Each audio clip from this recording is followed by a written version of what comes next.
తులసికి ఒక లక్షణం ఉంది. తులసి లక్ష్మి యొక్క స్వరూపం.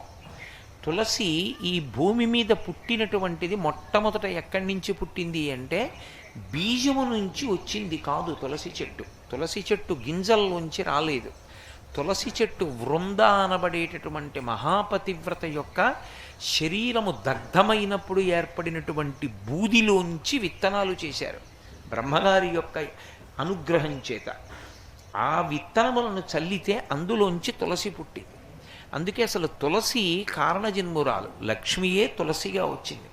తులసికి ఒక్కదానికే ఒక లక్షణం ఉంది లోకంలో.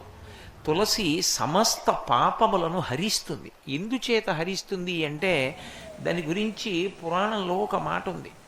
యన్మూలే సర్వతీర్థాని యన్మధ్యే సర్వదేవతై యదశ్రీ సర్వవేదేషు తులసీ